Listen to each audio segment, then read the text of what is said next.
इसको दिखता रहे तो इसमें चल जाएगा ना क्लास। जब चल जाए जब मेरे को बता देना।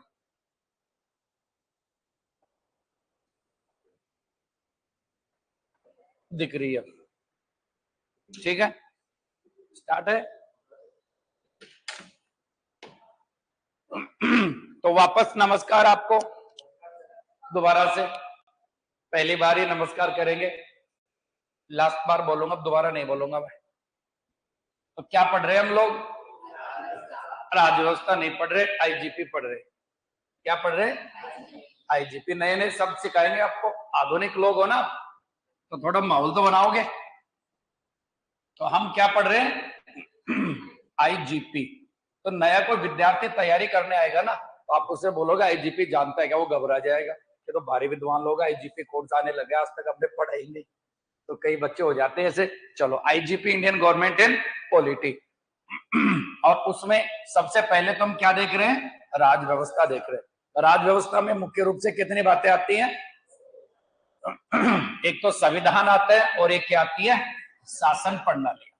मैं आपसे कुछ बातें पूछना चाहूंगा जो आप अभी बताना चाह रहे थे, मौका देंगे आपको। क्या बात पूछना चाहेंगे कि साहब ये जो संविधान है, हमारे देश का संविधान है, आप सब भारत के नागरिक और जन्म से नागरिक हो, और आपने खूब अध्ययन किया, बीएड भी कर रखा है, मास्टर डिग्री भी ले रखी है, कोई पीएचडी भी कर रहा होगा। तो आपको दो बातें मैंने अभी पूछी आपसे, एक तो 15 अगस्त 1947 और एक 26 जनवरी 1950। ये दो डेट, इन दो तिथियों में भारत की स्थिति में क्या बदलाव आता है? आपसे ये मेरा सवाल चल रहा था, तो बताओ दोनों में क्या अंतर है? क्या बताना चाह रहे थे आप, दोबारा बता दो। इस दिन तो भारत स्वतंत्र हुआ और इस दिन भारत संविधान लागू हुआ।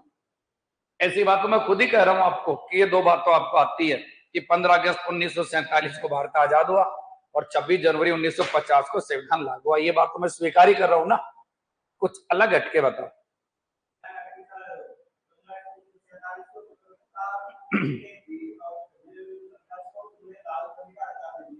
चलो शाबाश, पढ़ा तो इसका मतलब। अब थोड़ा व्यवस्थित तरीके से बता रहा हूं, ध्यान से सुनना। कुछ शब्द मैं आपको लिखूंगा, पहले तो आपको मैं पढ़ाऊंगा क्या है कि देखा हमारा। चलो दूसरी बात आपसे पूछे, 15 अगस्त 1947 से पहले भारत क्या था? गुस्से में हो तो क्या था, आराम से बताओ।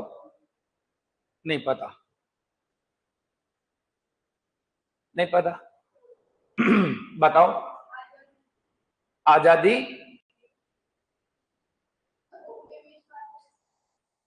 पूछ रहे हो, बता रहे हो? पूछो मत, मैं आपसे पूछ रहा हूं। चलो तीन शब्द लिख रहा हूं, देखिए ध्यान से सुनना। एक शब्द क्या पढ़ा आपने? एक शब्द क्या पढ़ाओ कभी? अधिराज्य। और एक शब्द क्या पढ़ा आपने? राज्य। तीन शब्द पढ़े आप लोगों ने, ठीक है। उपनिवेश या औपनिवेशिक स्थिति, ध्यान से समझना, आपको पता चलेगा कि वास्तव में क्या होता है। उपनिवेश क्या होता है और हमारा देश उपनिवेश कब तक रहा, किसका रहा? देखो अभी मैं वो डेट्स की बात कर रहा था, वो डेट्स सारी आपको ढंग से बताता हूं मैं। सबसे पहली बात, 15 अगस्त 1947 को, जैसा आप लोग कहते हैं, हम पढ़ते हैं सुनते हैं कि भारत आजाद हुआ। 15 अगस्त 1947 तक भारत क्या था? उपनिवेश था। किसका उपनिवेश था? ब्रिटेन का। याद रखना, कई बार गुलाम बोलते, कई बार कुछ बोलते। तो 15 अगस्त 1947 तक भारत की स्थिति क्या थी? औपनिवेशिक स्थिति रही। अब औपनिवेशिक स्थिति में क्या होता है, इसमें दो बातें होती हैं, एक होता है शासक और एक होता है शासक। दो बातें होती हैं, एक तो रूल करने वाला होता है और एक जिसपे रूल किया जाता है वो होता है। तो एक तो शासक और एक शासक। शासक राष्ट्र कौन होता है? उस समय कौन था? ब्रिटेन, और शासित कौन था? भारत। औपनिवेशिक स्थिति में शासक और शासित का क्या संबंध होता है कि ये जो राष्ट्र होता है ना, इसके संसाधनों का दोहन करता है अपने मुनाफे के लिए। पढ़ा होगा, सुना होगा कि ब्रिटेन कच्चा माल लेके जाता है यहां से। सुना कि नहीं सुना आपने? मुनाफा किसका हो रहा था? ब्रिटेन का हो रहा था। दूसरी बात, ये राष्ट्र है ना, इस पे कंप्लीट नियंत्रण रखता है, पॉलिटिकल मानो चाहे इकोनॉमिक मानो चाहे सोशल मानो, सारा पूर्ण नियंत्रण किसका होता है?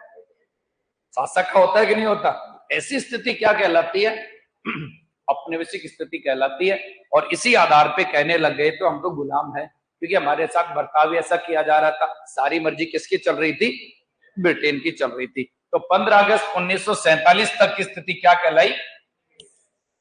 उसके बाद में हमारा देश निकला और किस स्थिति में पहुंचता है? अधिराज्य में। और अधिराज्य को अंग्रेजी में कहा जाता है डोमिनियन स्टेट। क्या कहा जाता है? अधिराज्य। अब ये क्या है? 15 अगस्त 1947 को भारत क्या बना? जैसा कभी आपने पढ़ा होगा, सुना होगा, 3 जून 1947 को एक योजना आई थी जिसे का नाम था माउंटबेटन योजना। सुना होगा ना आप लोगों ने? और माउंटबेटन योजना भारत के विभाजन की योजना थी, संक्षिप्त में कभी पढ़ा होगा, जिसमें कहा गया था कि भारत और पाकिस्तान दो क्या बनेंगे? अधिराज्य बनेंगे। समझ में आ गई बात? ठीक है। तो अधिराज्य एक ऐसी स्थिति होती है जिसमें आंतरिक रूप से स्वतंत्र और बाह्य रूप से अधिक। आंतरिक रूप से स्वतंत्र का मतलब यह है कि जो हमारी बाउंड्री, जो हमारा सीमा क्षेत्र था, उसके अंदर हम अपनी मर्जी से काम कर सकते, कानून बना सकते थे। लेकिन बाह्य क्षेत्र में भी किसकी मर्जी चल रही थी? ब्रिटेन की मर्जी चल रही थी। समझ में आ गई ना? यानी किसी देश के साथ संबंध स्थापित करना है तो वो कौन डिसाइड कर रहा था? ब्रिटेन कर रहा था। यहां तक बात समझ में आ गई। और उसके बाद में हमारा देश क्या बना? राज्य बना। और ये कब बना? 26 जनवरी 1950। जैसा आपने सुना होगा, पढ़ा होगा, हमारे देश की प्रस्तावना प्रीएम्बल, जिसमें कहा गया है कि भारत संपूर्ण प्रभुत्व संपन्न राष्ट्र बना। सुना होगा आपने ऐसा? यानी ये जो आंतरिक रूप से आजाद थे, हम आंतरिक और बाह्य दोनों रूप से आजाद हो गए और भारत क्या बन गया? एक संप्रभु राष्ट्र बन गया। क्या बन गया? पहले ब्रिटिश भारत कहा जाता था, अब ब्रिटिश शब्द अलग हो गया और भारत का एक स्वतंत्र अस्तित्व आ गया, एक अपनी पहचान हो गई और भारत क्या बन गया? राज्य बना। राज्य कब बना? जब हमारा संविधान लागू हुआ। संविधान के अनुसार सरकार चलने लगी, क्योंकि संप्रभु सर्वोच्च शक्ति होती है जो निर्णय लेने में काम करती है। यानी निर्णय लेने की सर्वोच्च शक्ति जो आंतरिक और बाह्य दोनों रूप से ले सकते। देखो, पहले कोई भी कानून बनता, कौन बनाता? ब्रिटेन। हमारे ऊपर थोपा जाता, देश के ऊपर थोपा जाता है नहीं। लेकिन फिर हमारा संविधान बना। संविधान किसने बनाया? जनता ने। जनता के द्वारा चुने हुए लोग ही तो थे ना। तो अंतिम रूप से शक्ति जनता में तो नहीं थी, और जनता ने संविधान बनाया और संविधान में शक्ति दे दी कि जो जनता के द्वारा चुनी हुई सरकार होगी वो संविधान के प्रावधानों के तहत रहते हुए कार्य करेगी, चाहे आंतरिक देखो चाहे बाह्य देखो। आज नरेंद्र मोदी सरकार है, केंद्र में है या नहीं है? अगर किसी देश में जाते हैं, कोई भी समझौता करके आते हैं, तो निर्णय लेने में स्वतंत्र, किसी से पूछते हैं क्या? क्यों? क्योंकि जनता ने शक्ति दी है कि संविधान के दिन रहते हुए आप शासन चलाओ, आंतरिक क्षेत्र में चलाओ, बाह्य क्षेत्र में चलाओ। तो ये संप्रभु शक्ति हमारे पास आ गई, तो भारत क्या बन गया? राज्य बन गया। और एक आप राजनीति विज्ञान के विद्यार्थी हो, हर कोई देश राज्य नहीं होता, इतना तो आप भी जानते हो, नहीं होता ना। राज्य होने के लिए कुछ होना जरूरी है, और राज्य के लिए 4 आवश्यक तत्व होना जरूरी है। सबसे पहला तो क्या होना जरूरी है? निश्चित भूभाग। दूसरा क्या होना जरूरी है? जनसंख्या। तीसरा क्या होना जरूरी है? सरकार। और चौथा क्या आना जरूरी है? संपर्क। सुना होगा आपने। 15 अगस्त 1947 से पहले ये भी था, ब्रिटेन ने परिभाषित कर रखा था कि नहीं कर रखा था? ये तो था ही था। जनसंख्या निवास तो करती थी, सरकार भी थी, लेकिन वो ब्रिटिश द्वारा चुनी हुई, हमारे द्वारा चुनी हुई सरकार नहीं थी। ये नहीं थे हमारे पास, ये किसके पास थी? ब्रिटेन के पास। तो हमारा देश संप्रभु नहीं था। समझ में आ गई ना बात? तो ये 3 अवस्थाओं से होकर हमारा देश निकलता है। तो कुछ बात समझ में आई या नहीं आई? तब आप आराम से बता सकते हो ना इस डेट में इस डेट में क्या अंतर है। समझ में आई ना बात। आंतरिक रूप से आजाद हुआ था, यहाँ बाह्य रूप से आजाद हो गया। और देखो आज भी दुनिया में देश तो बहुत से है या नहीं, 200 से ज्यादा है। दुनिया में देश 200 से ज्यादा है, 206-7 कितना होंगे, ज्योग्राफी वाले बच्चों से पूछना कभी आप। यूएनओ का नाम सुना होगा। एक अंतरराष्ट्रीय सार्वभौमिक संस्था है जिसका नाम क्या है, यूएनओ में कितने सदस्य हैं, 193। कितने हैं, दुनिया में देश तो 200 से ज्यादा है, लेकिन यूएनओ के मेंबर सभी देश नहीं है। आया ना, क्यों नहीं है, क्योंकि यूएनओ का मेंबर बनने के लिए सबसे पहली शर्त क्या है, क्या होना चाहिए, राज्य होना चाहिए। मतलब जिस उसके पास चारों तत्व होने चाहिए। अब एक छोटा सा उदाहरण दे रहा हूं मैं, आप लोग गांव से बिलोंग करते होंगे, शहर से बिलोंग करते होंगे। गांव में कोई कम्युनिटी बनाए, कोई समुदाय बनाए, कोई भी संगठन बनाए, तो उसमें उसी को शामिल करेंगे जो परिवार की तरफ से निर्णय लेने वाले। बच्चों को थोड़ी करते हैं भाई, कोई घर का मुखिया होगा वही तो उसका मेंबर बनेगा ना, क्योंकि उनको पता चाहिए एक स्वतंत्र निर्णय लेने वाला व्यक्ति उसके साथ हो, तभी तो कोई डिसीजन लेंगे तो शामिल हो सकते हैं। तो जब किसी राष्ट्र का अपना स्वतंत्र अस्तित्व नहीं हो, अपना खुद निर्णय लेने में स्वतंत्र ही नहीं हो, तो यूएनओ का मेंबर क्यों बनाएंगे उसे। समझ में आ गया ना बात। तो यूएनओ का मेंबर बनने के लिए क्या आवश्यक शर्त है, 4 राज्य होना। तो याद रखना यूएनओ में 193 मेंबर स्टेट होते हैं। क्या होते हैं, समझ में आई बात। अब यहीं से एक छोटा सा सवाल और आपसे पूछूंगा, मैं आपसे इसलिए पूछता हूं कि आप पढ़े लिखे हो, तो डाउट थोड़ी है। खुश रहो, पढ़े लिखे हो सारे। अब आपने सुना यूएनओ का मेंबर भारत कब बना, यूएनओ का सदस्य भारत कब बना, 1945 में। और कोई, क्योंकि हमारा देश तो राज्य कब बना था, सही बात है कि नहीं है। और ये कह रहा 1945 में बन गया था। लगाओ दिमाग, लगाओ देखें। ये आप कहते हो कि पढ़े लिखे तो हैं लेकिन पता नहीं है, क्योंकि आजकल ध्यान नहीं दे रहे। आजकल चुनाव माहौल में तो नहीं चले गए, अभी ना गए। चलो मैं बताऊं, अगर आप राजस्थान माध्यमिक शिक्षा बोर्ड की पुस्तक पढ़ोगे, समझ गए ना, एनसीईआरटी की पुस्तक पढ़ोगे तो उनमें कई जगह ये लिखा मिल सकता है। लेकिन एक बात मैं बताऊं, इंडिया यूएनओ का संस्थापक राष्ट्र रहा है, अरे संस्थापक सदस्य रहा है। यूएनओ चार्टर पर हस्ताक्षर कब हुए थे, 26 जून को, समझ गए ना। और भारत की तरफ से हस्ताक्षर किए गए थे, उस समय ब्रिटिश भारत के रूप में गए थे। किस रूप में गए थे, तो याद रखना इंडिया यूएनओ का संस्थापक राष्ट्र है। कैसा राष्ट्र है, और वैसे तो राज्य के रूप में अस्तित्व तो कब आता हमारे देश का, समझ में है ना। लेकिन उससे पहले ब्रिटिश भारत के रूप में संस्थापक राष्ट्रों में शामिल रहा है। भारत हमेशा शांति को बढ़ावा दिया, सहयोग को बढ़ावा दिया है। तो अभी तक हमने 3 बातें पढ़ी जिसमें आपको लग रहा होगा समझ में आ गया। पहली बात तो क्या पढ़ी हमने, उपनिवेश पढ़ी कि नहीं पढ़ी, फिर क्या पढ़ा, अधिराज्य, और फिर क्या पढ़ा। अब ये तीनों बातें समझ में आ गई आपको, बेसिक बातें क्लियर होना चाहिए आपको, क्योंकि आप कल को स्कूलों में जाओगे, पढ़ाने जाओगे कि नहीं जाओगे, कॉलेज में जाओगे और कहीं पढ़ाने जाओगे, तो आपको सब्जेक्ट का नॉलेज तो होना चाहिए ना। इसलिए मत पढ़ो कि आपको एग्जाम पास करनी, इसलिए पढ़ोगे आपको भी आगे पढ़ाना। सही बात है ना। तो तीनों बातें क्लियर हो गई। अब आगे बढ़ते हैं हम। हमारा देश राज्य बना कब बना, 26 जनवरी 1900, जब हमारा संविधान लागू हुआ।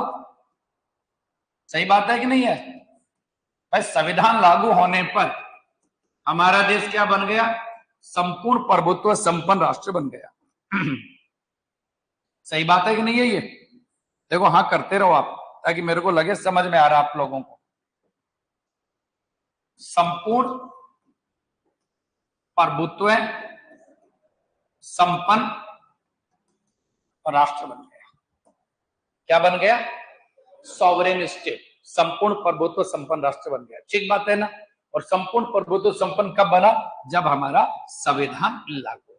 ठीक है ना। तो अभी आपको मैं बता रहा था कि जो राज्य व्यवस्था होती है, जो पॉलिटी होती है, उसमें एक पोर्शन तो क्या आता है, संविधान, और एक क्या आता है, अब इस पे फोकस करते हैं हम। इससे पहले की हमारी स्थिति को हमने पढ़ा, अब संविधान के साथ 2-3 शब्द और आपको पढ़ाऊंगा मैं। एक तो क्या होता है संविधान होता है, एक होता है संविधानवाद और एक होता है संवैधानिक सरकार। इन तीनों से एग्जाम में क्वेश्चन आए आरपीसी में, पेपर देखोगे तो मिल जाएगा। जो देखा नहीं करते समय का भाव की वजह से आप, तो कभी टाइम निकाल के देख लिया करो। संविधान, संविधानवाद और संवैधानिक सरकार। सब तो पहले खूब सुने होंगे आप लोगों ने, सुने कि नहीं सुने, बस पता ही नहीं होगा।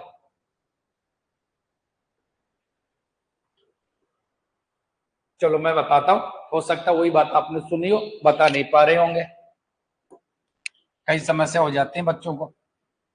संविधान क्या है?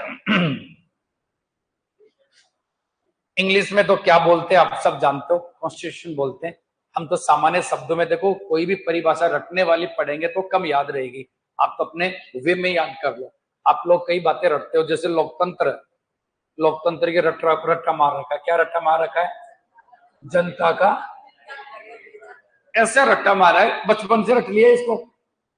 अब आपसे कोई पूछे कि लोकतंत्र क्या है, आप कहोगे साहब जनता का, जनता के लिए, जनता द्वारा, ये है। वो कहेगा आप क्या समझते हो, वो तो अब्राहम लिंकन की परिभाषा है।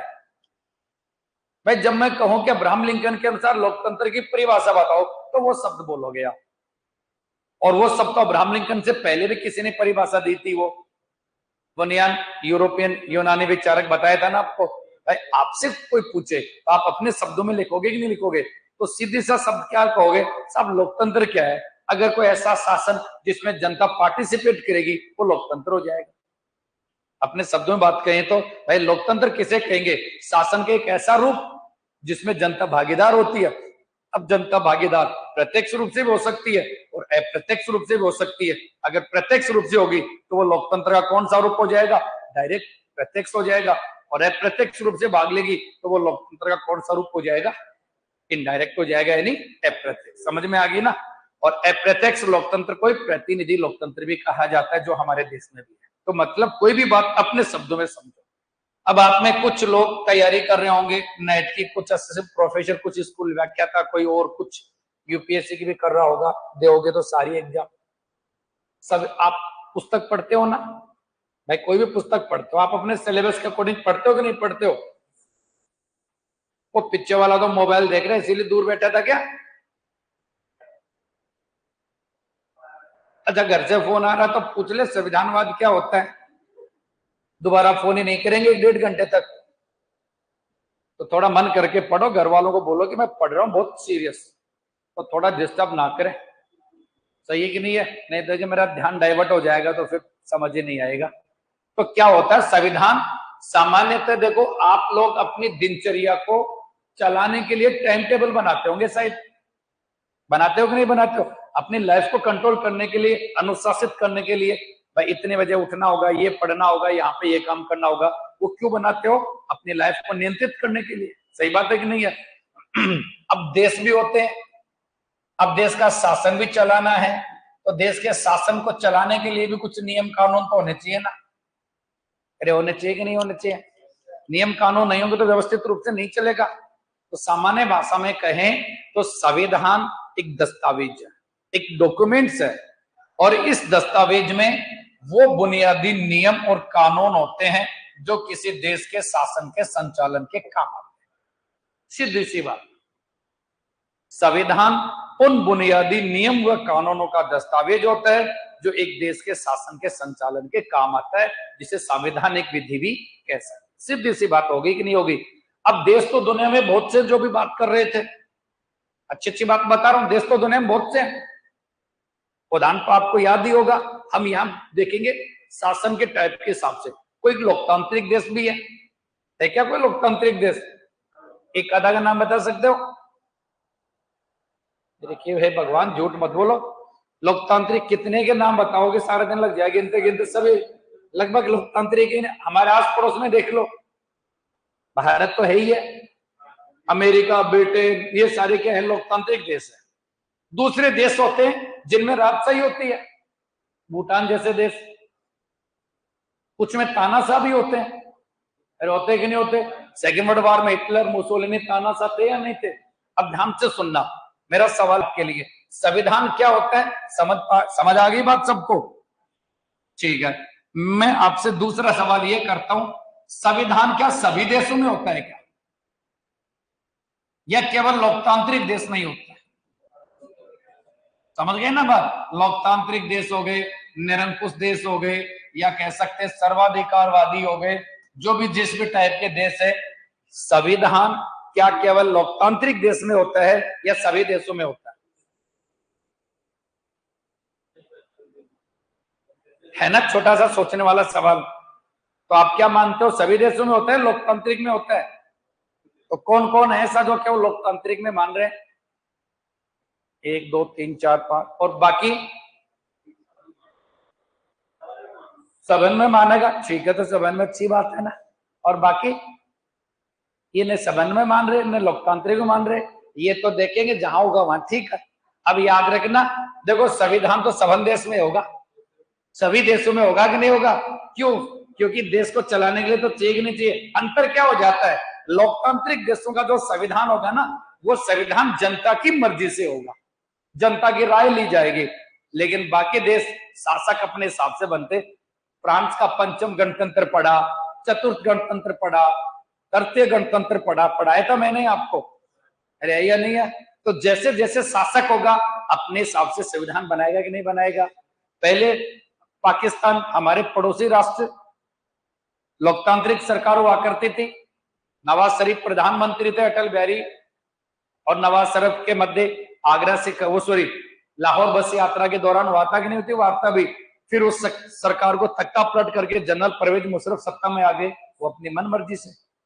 अरे हो गया कि नहीं हो गया? तो सीधी सी बात यह है, संविधान सभी देशों में होगा, बस उसका निर्माण की प्रक्रिया का अंतर होता है। सामान्य भाषा में कहें, भारत जैसे लोकतांत्रिक देशों में जो संविधान होता है वो जनता की मर्जी से होता है, जनता की सहमति से बनाया जाता है। जबकि लोकतांत्रिक देशों के अलावा निरंकुश देशों में शासक अपनी मर्जी से संविधान बनाएगा। सीधी सी बात है या नहीं है? ठीक है, संविधान क्या होता है, किन देशों में होता है, बात क्लियर होगी। अब दूसरा शब्द आता है संविधानवाद। संविधानवाद सामान्य शब्दों में, जैसे मैं कई बार बताता हूं, मार्क्सवाद पढ़ते हो, गांधीवाद पढ़ते हो कि नहीं पढ़ते हो? भाई कार्ल मार्क्स ने जो विचार दिए उसके अनुसार कोई व्यवस्था डेवलप होगी, वो मार्क्सवादी व्यवस्था हो जाएगी कि नहीं हो जाएगी? सीधे सामान्य शब्दों की बात बता रहा हूं मैं। ऐसे ही संविधान में जो बुनियादी नियम कानून बना दिए, बनाए कि नहीं बनाए, उनके अनुसार कोई भी सरकार स्थापित होगी, वहां क्या डेवलप हो जाएगा? समझ में आई ना बात? थोड़ा सा दिमाग लगाना, थोड़ा सा। अभी हमने क्या बातें की कि साहब संविधान तो सभी देशों में होता है, ये होता है कि नहीं होता? ठीक है, संविधान तो लोकतांत्रिक देश में भी होगा कि नहीं होगा? संविधान तो निरंकुश देश में भी होगा। ध्यान से सुनना, थोड़ा सा काम की बात। लोकतांत्रिक देशों में संविधान है, निरंकुश देशों में संविधान है। इसके जो नियम कानून है, इसके जो नियम कानून है, दोनों में अंतर क्या है? यहाँ जनता की सहमति है, यहाँ शासक की मर्जी है। दोनों में ही नियमों के अनुसार सरकार चलेगी कि नहीं चलेगी? यहाँ के नियमों के अनुसार भी सरकार चलेगी, यहाँ के नियमों के अनुसार भी सरकार चलेगी, बशर्ते ये नियम से शासक की मर्जी से हो, लेकिन उनके अनुसार तो चलेगी कि नहीं चलेगी? ठीक है ना? संविधानवाद की बात समझ में आ गई। लेकिन यहां संवैधानिक सरकार होगी, यहां संवैधानिक सरकार नहीं होगी। आया हुआ है आरपीसी के द्वारा पूछा गया क्वेश्चन है, संवैधानिक सरकार की क्या विशेषता होती है? संवैधानिक सरकार की विशेषता केवल ये नहीं है कि सरकार संविधान के अनुसार बाउंड हो। संवैधानिक सरकार की विशेषता वो है कि उस सरकार में नियमित चुनाव भी होने चाहिए, सरकार की शक्तियों का पृथक्करण भी होना चाहिए। ऐसा नहीं कि एक के पास ही सारी शक्तियां, नहीं तो निरंकुश शासक में तो एक व्यक्ति सारी शक्ति कंट्रोल करेगा, वही निर्णय सुनाएगा, वही सजा दे रहा है, वही सब कुछ कर रहा कि नहीं कर रहा। लेकिन संवैधानिक सरकार में क्या होगा? संवैधानिक सरकार में ये बदल जाता है। समझ में आई ना बात? तो संविधान, संविधानवाद और संवैधानिक सरकार में मतलब समझ में आ गया? बोलो यस। और वो तीन बातें समझ गए थे क्या? उपनिवेश, अधिराज्य और, तो आप पढ़ा सकते हो ना, कहीं भी कोई खड़ा करे तो आपको, अभी नहीं करूंगा टेंशन मत लो, लेकिन पढ़ा सकते हो ना। क्योंकि आपको सीखना है और सीखोगे ना तब जाके काम बनेगा। सही बात है कि नहीं है? रटने वाली बात ज्यादा नहीं चलेगी। मैं हमेशा कहा करता हूँ ना, हाथ में पानी ज्यादा दूर नहीं जाएगा। जाएगा क्या? नहीं जाएगा ना। आप पी लो पानी और कहीं भी लेके चले जाओ फिर। अरे सही है कि नहीं है भाई? आपने कहा कि मैं एक गिलास है इसको हथेले में लेके जाऊं और आप बने में तो उसको पी लेता हूं, फिर ले चलो। कहां ले चलना है? पानी गिरेगा ही नहीं। पढ़ने के साथ साथ आप उनको आत्मसात करोगे ना, तो प्लेटो के अनुसार वो ज्ञान कौन सा हो जाएगा जो समय देश काल के अनुसार बदलेगा ही नहीं, स्थायी रहेगा आपके मन में। रहेगा कि नहीं रहेगा? जो बुद्धि के द्वारा प्राप्त किया जाता है, जिसे निरपेक्ष ज्ञान कहा था। क्या कहा था? समझ गए ना? वो बात है। अब आगे बढ़ते हैं। तो हम बेसिक बात कर रहे थे, थोड़ा सा रिपीट करूं या नहीं करूं कोई बात नहीं है। हम किसकी बात कर रहे थे? इसमें क्या आता है एक तो और एक क्या आता है? तो इस संविधान तक पहुंचने के लिए हमने सारी बातें हमने पढ़ी और आशा करता हूं सब बातें समझ में आ जाएंगी। अब हम आगे बढ़ेंगे संविधान पे। छोटी सी बात, संविधान दिखता है लेकिन इसको पढ़ेंगे ना तो ऐसे गोता खाएंगे, सबसे गहरी खाई में जाएंगे, धीरे धीरे अंदर डूबते डूबते डूबते। समझ गए ना? तो चलो आगे चलते हैं। कोई भी बात समझ नहीं आए ना तो पूछ लिया करो, ठीक है ना? राज व्यवस्था जिसे पॉलिटी कहा जाता है, सबके नाम तो छोटा सा लगता है कि क्या पढ़ेंगे, तो ऐसे नॉर्मल है। पिछली बार अगर बात करूं स्कूल व्याख्या था कि 30-40 क्वेश्चन आए थे, 47। अब सोच लो कितने क्वेश्चन आए? 47। टोटल कितने आते हैं? पिछली बार 130 के समथिंग आए टोटल सब्जेक्ट के। आए कि नहीं आए? और कुछ कैटेगरी में तो कट ऑफ 157, 58, 160 तक ही गई कि नहीं गई? व्यावहारिक बात कर रहा हूं मैं। 130 इंटू 2 260, 47 इंटू 2 बराबर 94। तो सोच लो इतनी कट ऑफ गई है तो कितना बड़ा योगदान दे दिया इसने। ये दे दिया कि नहीं दे दिया? राजनीति विज्ञान में कुछ विद्यार्थियों को लगता है साहब थ्योरी बहुत कठिन है, कैसे याद करूंगा, थिंकर कैसे याद करूंगा, योग कैसे याद करूंगा। लेकिन कुछ पोर्शन ऐसे हैं जो बहुत आसान टारगेट है, जो याद हो जाते। संविधान से रिलेटेड बातें तुलनात्मक राजनीति में आ जाती है। आती कि नहीं आती? तुलनात्मक में कौन सी बातें? संसदात्मक, अध्यक्षात्मक, एकात्मक, संघात्मक, ये बचपन से पढ़ते हुए लोग। सही है कि नहीं है? इसके अलावा सरकारों के अंग। तो ऐसे अगर कुछ मिला के आप काम करो तो इसके लगभग तो यही पहुंच जाए, जो आपका कठिन वाला पोर्शन वो याद भी ना करो तो भी आप नजदीक पहुंच जाओ। लेकिन सिलेबस का कोई पोर्शन नहीं छोड़ना। कई बार बच्चे आसान समझ लेते हैं और गलत इसी में हुए थे लोगों के, जो कह रहे थे ना संविधान बहुत इजी है, संविधान में ऐसे पूछे घुमा घुमा के, वो कहते ना घुमा घुमा के मारना। ऐसे पूछे तो बच्चों को सतुना नहीं बेटा कि ये भी पढ़ा था हमने, ये भी पढ़ा था, क्या हुआ? कोई भी पोर्शन को हल्का मत लेना और ढंग से पढ़ने के एक शब्दों का। तो चलो वापस मैं आपको बता रहा हूं। तो एक तो क्या बात कर रहे थे हम, इसमें क्या आता है? संविधान आता है ना। और दूसरी शासन प्रणाली, जिसे क्या कहते हैं? सरकार कहते हैं। देखो दोनों बातें जरूरी हैं।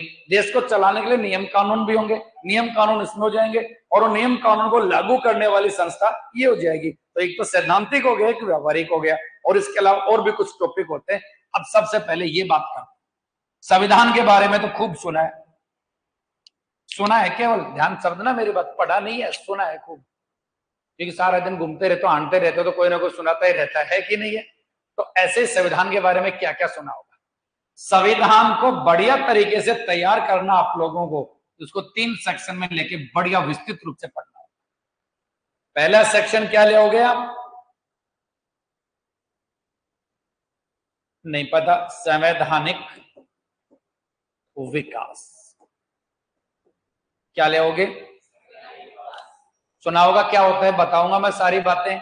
दूसरा सेक्शन क्या लेंगे हम? संविधान निर्माण की कहानी। और तीसरा सेक्शन लेंगे हम संविधान का दर्शन कहो या संविधान का सैद्धांतिक पोर्शन कहो, सैद्धांतिक भाग। अगर आप इनको भी ढंग से पढ़ लोगे ना तो सच बता रहा हूं, देसी भाषा में कहते हैं बेड़ा पार हो जाएगा। बेड़ा पार होना मुहावरा है क्या? मतलब क्या होता है?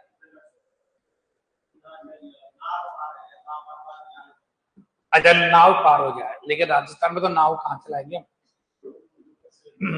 जहाज तो चला सकते हैं रेगिस्तान वाला। ठीक है, बेड़ा पार हो जाएगा, चलो अच्छी बात है। तो संविधान में बेसिक बात आपकी क्लियर होगी। संविधान क्या होता है, कैसे होता है, ठीक है ना? कैसे बनता है, क्या बनता है, छोटे छोटे सवाल पूछूंगा ना, आप उलझ जाओगे, इसलिए मैं पूछूंगा नहीं, क्योंकि आपका भी तो मान सम्मान है ना। क्यों मान सम्मान है? आजकल तो कई कहते हैं कि सब मान आने का केस कर देंगे हम। तो इसलिए सबसे पहले मैं आपसे पूछूंगा, क्या बता रहा हूं संवैधानिक विकास क्या होता है, ठीक है ना? और हमारे संविधान के बारे में थोड़ी बहुत बातें टेंशन मत लो, हल्के माइंड से रहो। वो कहते हैं ना, कूल रहो। न्यूट्रल गाड़ी होती है ना, उसको न्यूट्रल गियर पे खड़े करते तो मतलब कैसे धक्का देंगे चल जाएगी। तो माइंड को तनाव में मत रखो, जो समझ में आ रहा है कोशिश करो, नहीं आए पूछो आप। संवैधानिक सरकार क्या है, सॉरी संवैधानिक विकास में क्या पढ़ेंगे? एक बात आपको क्लियर हो गया, हमारे देश का संविधान 26 जनवरी 1950 को लागू हुआ कि नहीं हुआ? ठीक है साहब। उससे पहले हमारे देश का शासन चलता था कि नहीं चलता था? चलता था साहब। संविधान देश का शासन तो चल ही रहा था। वो शासन कौन चला रहा था? बेटे, सही बात है कि नहीं है? भाई ब्रिटिश सरकार चलाती थी, कानून वहां से बनते, हमारे देश में लागू होते। सामान्य भाषा में कहे हम संवैधानिक विकास में क्या पढ़ेंगे? हम संवैधानिक विकास में पढ़ेंगे कि जब हमारे देश का संविधान लागू हुआ, उससे पहले भारत के शासन के संचालन के लिए जो नियम कानून बने, वो सारे किसमें आएंगे? समझ में आ गई बात? ठीक है ना? अब संवैधानिक विकास को भी डिटेल रूप से पढ़ने के लिए दो भागों में लेंगे हम इसको। डिटेल समझते हो ना? विस्तृत रूप से पढ़ने के लिए, जिसमें एक सेक्शन हम पढ़ेंगे, क्या आएगा? कंपनी का शासन, और एक कह सकते हैं सम्राट या ताज का शासन। समझ गए ना? कह सकते हैं ताज या सम्राट, क्राउन कहते हैं, क्राउन का शासन। समझना धीरे धीरे आराम से। इसको अगले पेज में ले लेता हूं मैं, थोड़ा डिटेल समझाएंगे, दोनों का अलग अलग लेंगे, आपके दिमाग में छपना चाहिए। हमारे देश के यानी संविधान की बातें पढ़ने के लिए हम इसको 3 भागों में लेके पढ़ेंगे डिटेल रूप से, ताकि सारा समझ में आ जाए। भूल तो जाना ही है फिर भी, लेकिन एक बार तो समझ में आए।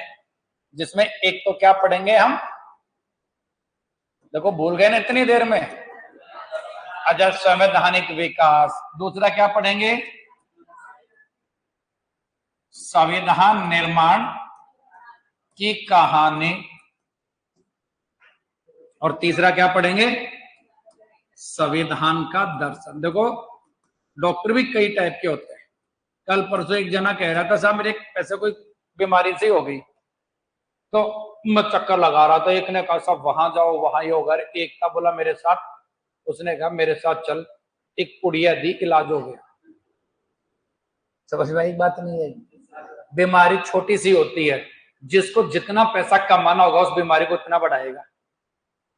अरे सही है कि नहीं है? एक आप हम बीमार होते हैं, गांव के जाएंगे, पीठ पे तो कोई बात नहीं है, क्या हो गया, बुखार ही तो है। समझे कि नहीं है? कहीं गिर जाएंगे, अरे कहाँ लग गई, ऐसे तो बढ़ते उड़ते रहते हैं। सही बात है कि नहीं है? वो हमें आत्मविश्वास भर देगा, तो हमें फील हो गया क्या नॉर्मली तो बात है, और क्या कर ले लेना, सुबह शाम खेल कूद दूध पीना आराम से। देखा होगा ना कभी, और एक बड़े हॉस्पिटल में जाओ, जाते ही भगवान का शुक्र मानो कि टाइम पे लेके आ गए। समझ में ये बात है? भगवान का शुक्र मानो टाइम पे आ गया। अगर थोड़ी सी देर हो जाती है ना, तो मामला गड़बड़ी था। तो डरा दिया ना मैं, क्या करें साहब, काउंटर पे जाओ, जल्दी से पर्चे बनवा के लाओ, मैं जब तक तैयार करवाता हूँ ड्रेसिंग रूम वगैरह। ये मतलब क्या है क्योंकि आपको अगर कहेगा कि बहुत ठीक ही तो है, फिर कहेगा ला 500 रुपए दे, फिर कहोगे एक तरफ ठीक है एक तरफ 500 रुपए ले रहा, कैसे होगा ये? तो वो 500 रुपए लेने के लिए माहौल तो बनाना होगा ना, समझ गए ना? ऐसे आजकल हमारे इनमें डॉक्टर हैं, पढ़ाई के डॉक्टर हैं, समझे कि नहीं समझे? एक डॉक्टर तो वो होंगे जो माहौल बनाएंगे, नहीं ये वो नहीं, और एक यही तो चीजें जो हमने बीए तक पढ़ी। पाकिस्तान का तो सिलेबस आएगा नहीं। आप जिस भी एग्जाम की तैयारी करते हो, कितना आसान काम है। आरपीएससी पहले आपको सिलेबस बताती है कि ये टॉपिक्स में से हम पूछेंगे और इतने महीने बाद पूछेंगे। सही बात है कि नहीं है भाई? आपकी वैकेंसी आती है, सिलेबस जारी करती कि नहीं करती? करती है, और समय देती है 3 महीने 4 महीने बाद परीक्षा लेंगे। असिस्टेंट प्रोफेसर का सिलेबस आए बहुत दिन हो गए कि नहीं हो गए? अरे 3-4 महीने तो हो गए ना, और 5-6 महीने बाद में एग्जाम ले रही है। टॉपिक मेंशन कर रखे और वही टॉपिक है जो आज तक आपने पढ़े, क्योंकि एग्जाम जो दोगे उसमें वही सिलेबस आता है जो आप तक पढ़ा है। ग्रेड फर्स्ट की दोगे एमए तक आ जाएगा, आएगा कि नहीं आएगा? अब उसके बाद भी आप पता नहीं घबराए रहते हो कहां से आएगा क्या आएगा, क्योंकि आपको सही चीज दिखी नहीं, और फिर बाद में डर के आके जीत माउंटेन ड्यू वाले ऐड करते हैं ना, अरे सही है कि नहीं है? डर के आगे जीत। तो आपको डराएंगे तभी तो कोचिंग वालों का मजा आएगा। और कोई कह देगा कहाँ है ये, ले बुक घर जाके पढ़ लेना। मैंने कल परसों एक वीडियो बनाया, कई वीडियो तो ऐसे बनाते हैं अंग्रेजी की वो पढ़ो और अंग्रेजी की वो पढ़ो। मैंने कहा मैं विद्वान हूं, इससे आपकी एग्जाम पास नहीं होगी। अरे होगी कि नहीं होगी? आपके एग्जाम पास होगी आपके पढ़ने से। तो मेरी विद्वता क्यों दिखाऊं मैं? मेरे को तो वो काम करना है जो आप पास हो जाओ। मैंने कहा भाई जो आपने आज तक पढ़ी है पढ़ लो, पास हो जाओगे। पढ़ो तो सही, एक बात सही है कि नहीं है? तो वही बात है। अब चलते हैं संवैधानिक सरकार। सामान्य बात बता दी ना मैं, क्या बताई कि संवैधानिक विकास का मतलब हमारा संविधान लागू हुआ, संविधान लागू होने से पहले हमारे देश के शासन के संचालन के लिए जो नियम जो कानून बनाए गए वो क्या कहलाया? ठीक है, इसको हम बढ़िया तरीके से समझने के लिए 2 सेक्शन में लेंगे। कितने सेक्शन में लेंगे? 2। एक सेक्शन तो क्या बताया आपको? कंपनी का शासन, ठीक है ना? और दूसरा ताज का शासन। ताज या क्राउन बोलो या सम्राट का शासन बोलो, ये अवधि सामान्यतः मानी जाती है 1600 से 1858 की, और ये अवधि मानी जाती है 1858 से 1935। मानते हो कि नहीं मानते हो? इसमें भी हम अगर थोड़ा सा और अंदर चलें तो इसको भी हम 2 भागों में ले सकते हैं, 1600 से 1765 और 1765 से 1858। डिटेल पढ़ाने से पहले एक बार थोड़ा सा बताएं। कंपनी का शासन का मतलब यहां है ईस्ट इंडिया कंपनी। महारानी एलिजाबेथ का काल था, इंग्लैंड का स्वर्णिम काल माना जाता है। साहसिक समुद्री यात्राएं हो रही थी, नई नई खोज हो रही थी, समझ में आई बात? तो पता चला हमारे जैसे देशों का भी द्वीप भी बताए, ईस्ट इंडियन इधर भी खोज हुई और बोला बड़ा माला माल है द्वीप, हम देख के आए। कभी नहीं जाते आप? अब क्या बताऊंगा, कई बार जैसे शाम के टाइम या कभी भी जैसे कई बार विद्यार्थी जीवन होता है ना, हॉस्टल लाइफ होती है, तो देख के आएंगे यार मैंने देखा टेंट लग रहा है वहां, तो शाम को उधर ही चलते हैं। अरे है कि नहीं है? तो एक तरह का साहसिक यात्रा करके खोज करके आए कहीं ना कहीं आज जीवन है। सही बात है कि नहीं है? और देखेंगे बड़ी अच्छी अच्छी स्टॉल लग रही थी, आप पास टारगेट उधर ही कर लेते। तो ऐसे ही पता चला कि साहसिक यात्रा हुई कि यहाँ भी कोई द्वीप है, कोई है पैसे वाले अच्छे धनाढ्य हैं।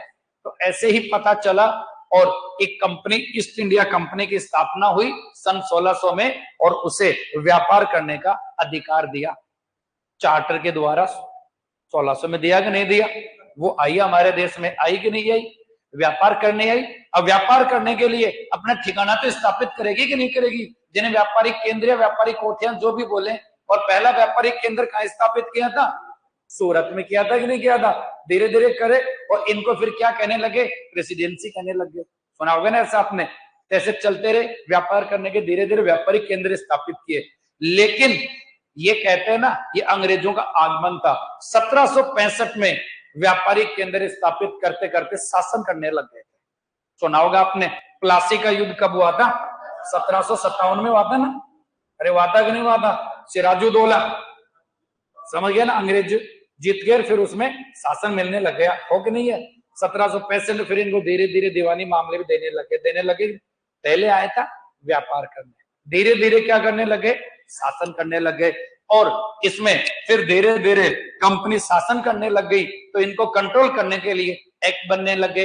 1773 का रेगुलेटिंग एक्ट बना कि नहीं बना? 1781 का बना कि नहीं बना? 1784 का सेटलमेंट वाला जो 83-84 बना कि नहीं बना? बने ना अलग अलग अधिनियम कानून। तो ये सारे अधिनियम कानून किसके लिए बने? कंपनी के नियंत्रण करने के लिए। राजपत्र किए गए अलग अलग, 1833 का, 1813 का, दिया कि नहीं दिया? तो ये सारी बातें हम पढ़ेंगे। तो ये कंपनी का शासन कहलाता है। चीज समझ में आ गई? धीरे धीरे कंपनी लेकिन मन मर्जी करने लग गई थी। समझ में आई बात? भाई लूटने लगे, जब माल दिखने लगे अच्छा अच्छा इंडिया में तो भरा है मसाले सारी, कहते थे कंपनी के जो कर्मचारी थे बड़े मालामाल हो गए थे, कंपनी की तनख्वाह तो कम मिलती थी लेकिन वो बड़े मालामाल हो गए। खबरें ब्रिटेन तक पहुंची कि भाई ये तो कहां से लूट रहे हैं, मतलब गजब के हो रहे हैं। तो फिर बाद में जनता भी विरुद्ध हो गई कंपनी के कर्मचारियों के लिए। फिर बाद में आंदोलन हुआ, बड़ी क्रांति हुआ, 1857 का विद्रोह कहा जाता है कि नहीं कहा जाता है? ब्रिटिश सरकार को लग गया कि अगर कंपनी की नीतियों में बदलाव नहीं किया तो सत्ता वहां से चली जाएगी। और उसके बाद में 1858 का अधिनियम बना, जिसके द्वारा कंपनी का शासन तो समाप्त कर दिया गया। शासन किसके नाम से होने लग गया? ताज या सम्राट के नाम से होने लग गया।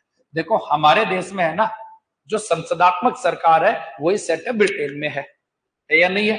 हमारे देश में सारे काम राष्ट्रपति के नाम से होते हैं, होते कि नहीं होते? वैसे वहां सारे काम किसके नाम से होते हैं? महारानी के काम नाम से होते कि नहीं होते? जैसे ताज या क्राउन कहा जाता है, तो वहां शासन फिर हमारा किसके नाम से होने लग गया? ठीक है ना। इसमें अलग अलग अधिनियम बने कि नहीं बने? 1858 भी बना, 1861 भी बना, 1892 भी बना। अरे बना कि नहीं बना? 1909 का भी बना, 1919 का भी बना, 1935 का भी बना। बने कि नहीं बने? ये स्वशासन की ओर आ जाते हैं 1909 और 1919 और 1935 के। और सबसे अंतिम अधिनियम भारत शासन अधिनियम 1935 था, जिसके द्वारा हमारे देश का शासन चला कब तक? जब तक संविधान लागू नहीं हो गया। ये बात समझ में आई कि नहीं आई? तो संवैधानिक विकास में ये सारा मैं आपको पढ़ाऊंगा। पहले तो सारी कहानी सुनाएंगे, और कहानी सुनते ना वो याद ज्यादा रहती है। ये रहती कि नहीं रहती?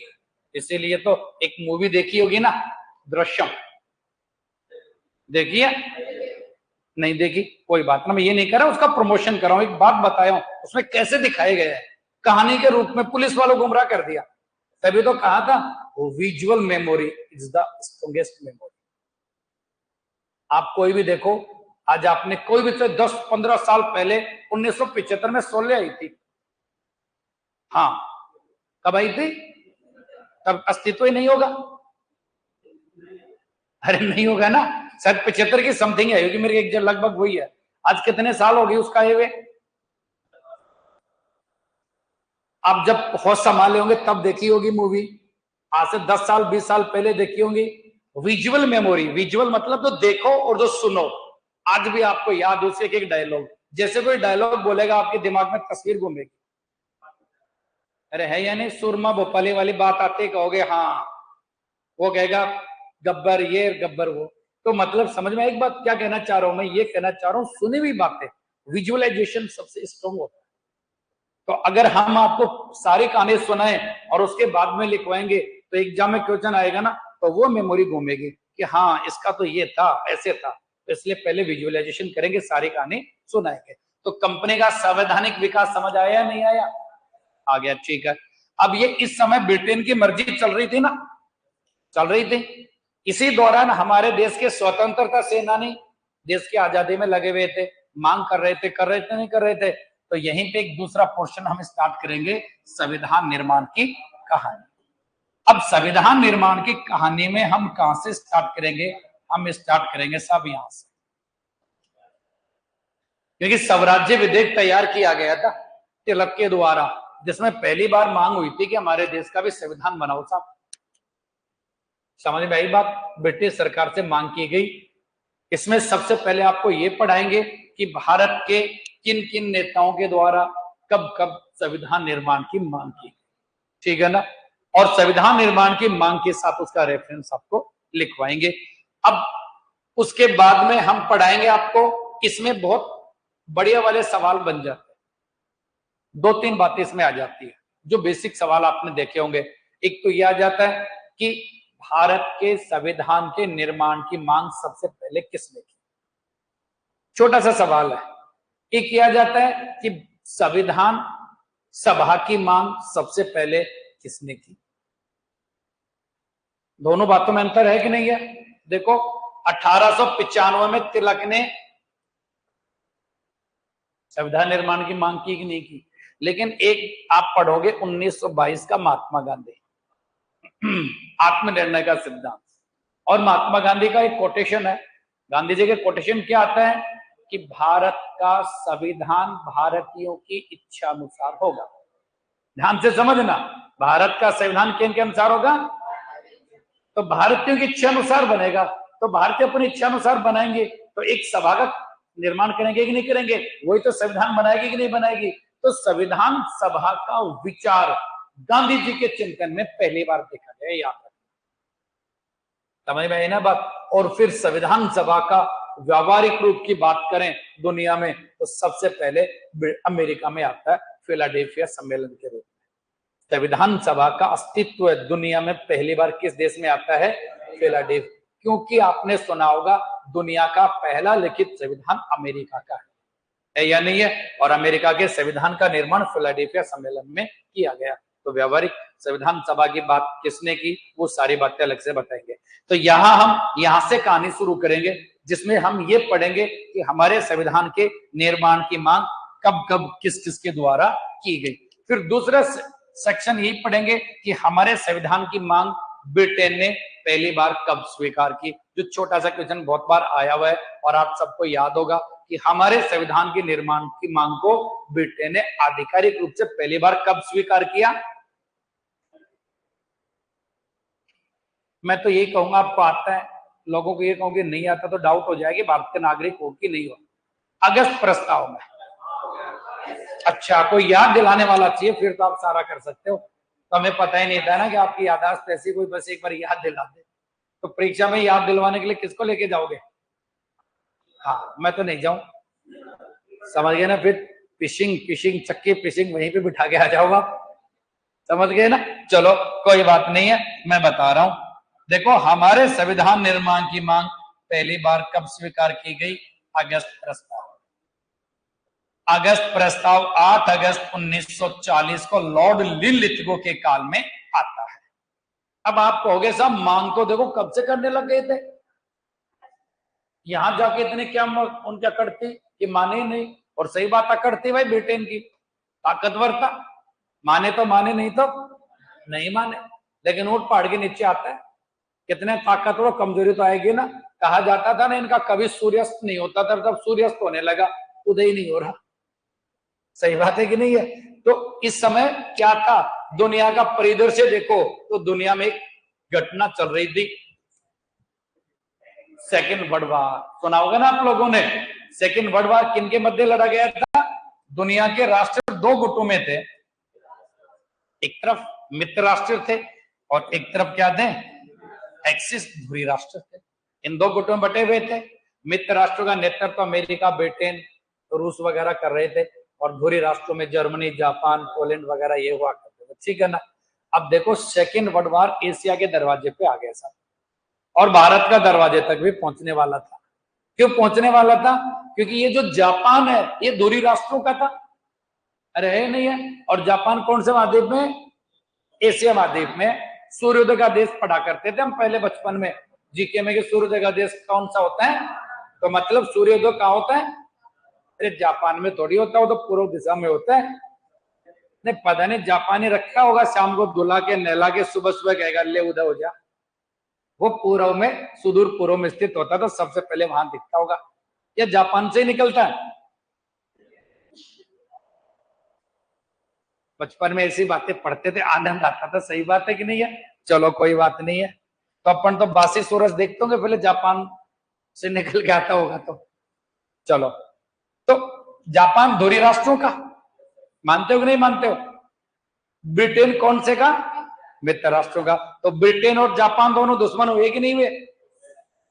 और जापान और ब्रिटेन दुश्मन हो गए तो साहब इंडिया भी एशिया में ही है। अरे है या नहीं है? हमारे देश के पूर्व में जापान है कि नहीं है? तो और ब्रिटेन तो यूरोप में। ब्रिटेन कौन से महाद्वीप में? और जापान के नजदीक तो इंडिया पड़ेगा या यूरोप? ओ सॉरी, ब्रिटेन यूरोप ही रहेगा, सॉरी इंडिया ही रहेगा कि नहीं रहेगा? और ये ब्रिटेन का उपनिवेश। अगर जापान यहां आक्रमण कर रहा है तो ये चोट किस पे है? ब्रिटेन पे है। सही बात है कि नहीं है? और जापान इंडिया को जीतेगा तो हार ब्रिटेन की होगी, क्योंकि ब्रिटेन की जिम्मेदारी थी सुरक्षा करना। ब्रिटिश भारत होता था कि नहीं होता था? अगर ये उपनिवेश जीत जाएगा तो ब्रिटेन सोचेगा हमारे तो गए सारे के सारे। इसलिए उस समय ब्रिटेन के पीएम हुआ करते थे Churchill, Winston Churchill. Churchill, Stalin और रूजवेल्ट, तीन नाम फेमस हैं जो यूएनओ की स्थापना में भी योगदान देते हैं। अमेरिका के राष्ट्रपति रूजवेल्ट, ब्रिटेन के पीएम चर्चिल और रूस के स्टालिन। समझ गए ना? ठीक है। चर्चिल ने सहयोग मांगा। हमारे वाले भी मौका देख रहे थे, बड़े दादागिरी अकड़ में रहते, मौका मजबूरी है। वो कहते हैं कुंडी फंसती है तभी तो पूरे करवाते कि नहीं करवाते। आप गाँव में कहीं भी देख लो, अकड़ने वाले का जिस मजबूरी है कि जिस दिन उस दिन आप पकड़, हाँ बोल भाई अब। और चाहे झुकते थे पहले तो, और जैसे अकड़ आएगी तो फिर करोगे कि नहीं करोगे। तो उस समय भारतीयों से सहयोग लेना था। और आपको पढ़ाऊंगा कि ब्रिटेन ने बिना भारतीयों की मर्जी से सेकेंड वर्ल्ड वॉर में शामिल करने की घोषणा कर दी थी, जिस कारण प्रांतों की सरकारों ने त्याग पत्र दे दिया था। कांग्रेस के नेतृत्व वाली सरकारें, सुना होगा आपने, कोई बात नहीं है। तो ये सहयोग लेने के लिए, युद्ध में शामिल करने के लिए सहयोग मांगा। अब भारतीयों को कुछ भरोसा दिलाने के लिए कुछ ठोस कदम तो उठाना पड़ेगा कि नहीं उठाना पड़ेगा। तो इन्होंने अगस्त प्रस्ताव के माध्यम से बताया कि आपके संविधान को बना लेंगे, सहयोग करो एक बार तो, ठीक है ना। डिटेल प्रावधान आगे पढ़ाएंगे। तो सीधी सी बात यह है कि भारत के संविधान निर्माण की मांग को आधिकारिक रूप से कब स्वीकार किया गया? अगस्त प्रस्ताव में स्वीकार किया गया। इसके बाद में 1942 में क्या आता है? क्रिप्स मिशन आता है, उसमें भी इस बात को दोहराया गया। युद्ध चल रहा है, सेकेंड वर्ल्ड वॉर चल रहा है। हिरोशिमा नागासाकी नाम सुना होगा, अमेरिका ने बम गिराए। उसके बाद में जापान आत्मसमर्पण कर लेता है, युद्ध समाप्त हो जाता है। और वादा किया था युद्ध समाप्ति के बाद में देश को आजाद भी करेंगे, सरकार भी बनेगी। अब तो खुशी मना रहे थे, लेकिन खुशी कम कैसे हो गई? ब्रिटेन में सत्ता बदल गई। कहते हैं ना खुशी में बादल मंडरा जाते हैं, तो ब्रिटेन में सत्ता बदल गई। और जो चर्चिल पीएम हुआ करते थे वो बदल के क्लीमेंट एटली पीएम बन गए। कौन बन गए? जो लेबर पार्टी के थे, ठीक है ना। एटली पीएम बनने के बाद वो सारे वादे पूरे हुए जो किए गए थे। एटली पीएम बने, और पीएम बनने के बाद जो पीएम की टीम होती है ना, उसे कहा जाता है मंत्री परिषद। क्या कहा जाता है? सुना होगा ना आपने। और मंत्री परिषद में एक कैबिनेट मंत्री होता है, एक राज्य मंत्री होता है, और एक उप मंत्री होता है। ऐसा सुना होगा आप लोगों ने। ऐसा सेटअप हमारे हैं, क्योंकि हमने ब्रिटेन से संसदीय सरकार ली है कि नहीं ली है। तो ब्रिटेन में एटली पीएम ने अपनी मंत्री परिषद में से 3 कैबिनेट मंत्रियों को इंडिया भेजा, एक योजना देकर, जो कहलाया कैबिनेट मिशन योजना। क्या कहलाई वो? कैबिनेट मिशन योजना। और कैबिनेट मिशन योजना कब आई हमारे देश में? 24 मार्च 1946 को आया। कैबिनेट मिशन आया कि नहीं आया? जो योजना लेके आया था उसको सार्वजनिक किया। और इस कैबिनेट मिशन के सारे प्रावधान आपको पढ़ाएंगे, जिसका मूल बात यह था कि भारत का संविधान भारतीयों की इच्छा से बना, यानी संविधान का निर्माण एक संविधान सभा द्वारा किया जाए। और संविधान सभा के सारे सदस्य भारत के, जो ब्रिटिश भारत उस समय था। तो संविधान सभा की सदस्य संख्या बताई गई 389 होगी। संविधान सभा का सैद्धांतिक और व्यवहारिक सारा डिटेल इसमें बता दिया गया था, कैसे चुने जाएंगे, किन सिद्धांतों पे कार्य करेगी, ठीक है ना। तो कैबिनेट मिशन पूरी पढ़ाएंगे। कैबिनेट मिशन के प्रस्ताव सारे बताएंगे, जिसमें एग्जाम में पूछा जाता है। कैबिनेट मिशन ने पाकिस्तान की मांग को स्वीकार भी किया था, ऐसे एग्जाम में क्वेश्चन भी आया हुआ है। संविधान सभा पढ़ेंगे, संविधान सभा की सारी संरचना बताएंगे, कितने सदस्य थे, कहां से कौन था, कितनी महिलाएं थी, राजस्थान से कितने थे, ये भी बहुत बार पूछा जाता है, ठीक है ना। और उसके बाद में संविधान सभा के चुनाव कैसे हुए, कितने निर्वाचित थे, कितने मनोनीत थे, और उसके बाद में संविधान सभा की पहली बैठक 9 दिसंबर को होती है कि नहीं होती है। तो 9 दिसंबर को पहली बैठक होती है और अंतिम बैठक 24 जनवरी 1950 को होती है। तो 9 दिसंबर से लेकर 24 जनवरी 1950 तक की जो भी महत्वपूर्ण बैठकें हैं वो आपको बताएंगे, इनके तथ्य आपको बताएंगे जो एग्जाम में पूछे जाते हैं। RS प्री में भी पूछा गया था, संविधान सभा के 4 लाइनें आई थी, कथन, समझ में आ गई ना। और उसके बाद में हमारा संविधान लागू हो गया 26 जनवरी 1950। पिछली बार संविधान सभा की समितियों के बारे में पूछ लिया था, समितियों से बहुत अच्छा सवाल आता है, समितियों की सारी बातें आपको हम पढ़ाएंगे। तो ऐसा हम करेंगे तो ये हमारा तैयार होगा, और ये ऐसा पोर्शन है जो हर एग्जाम में काम, लेक्चरशिप के अलावा भी कोई भी एग्जाम दोगे ना कभी आप, तो ये सब में आता है, समझ में आ गई ना। तो ऐसा हमारा संविधान का निर्माण की कहानी सारी तैयार हो जाएगी। अब उसके बाद में 26 जनवरी 1950 को हमारा संविधान बन गया, लागू हो गया कि नहीं हो गया। उसके बाद में संविधान का दार्शनिक या सैद्धांतिक में सबसे पहले आपको संविधान की विशेषता पढ़ाएं, जो हर एग्जाम में आते हैं कि नहीं आते हैं। विशेषताओं में आपको संविधान के स्रोत पढ़ा देंगे। इसके बाद में प्रस्तावना से हमेशा क्वेश्चन आता है कि नहीं आता। प्रस्तावना को उद्देश्य का कहते हैं, उद्देश्य प्रस्ताव से इसका लिंक है। उद्देश्य प्रस्ताव में क्या क्या उद्देश्य, तो ये भी कई बार पूछ लिया जाता है। उद्देश्य प्रस्ताव के संबंध में सत्य कथन, गलत कथन जो भी है, ठीक है ना। इसके बाद में फंडामेंटल राइट्स, मूल अधिकार आपको पढ़ाएंगे। मूल अधिकार के बाद में निर्देशक तत्व आपको पढ़ाएंगे। निर्देशक तत्वों के बाद में मूल कर्तव्य आपको पढ़ाएंगे। तो ये सारा सैद्धांतिक पोर्शन हो जाएगा इसका, और सारे के सारे टॉपिक आपके आते हैं, क्योंकि जो प्रस्तावना में दर्शन है उसको हासिल करने के प्रावधान इनमें बताए गए, बताए नहीं बताए। जैसे ग्रीनविल ऑस्टिन है, उन्होंने मूल अधिकार भाग 3 में भाग 4 को संविधान की अंतरात्मा कहा है, सुना हो तो कभी। और प्रस्तावना को तो आत्मा के बारे में कई बातें आती है। तो ऐसा हम करेंगे तो ये हमारा संविधान तैयार होगा कि नहीं होगा, सही बताओ। कोई कसर छोड़ोगे आप? लग तो ऐसा रहे कुछ नहीं छोड़ोगे, लेकिन भरोसा नहीं है। अब तो याद करने की बात पहले फिर भूल भी जाते हो ना आप।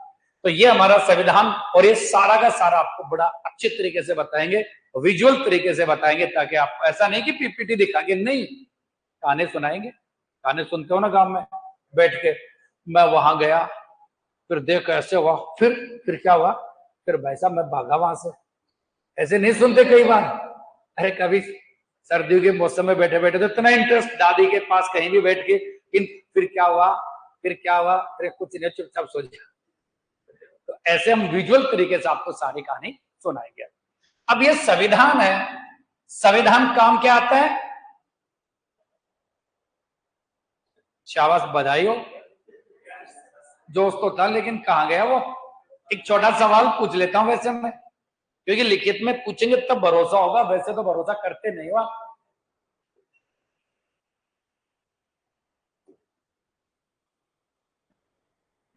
जो संविधान है वो क्या काम आता है? ऑप्शन ए,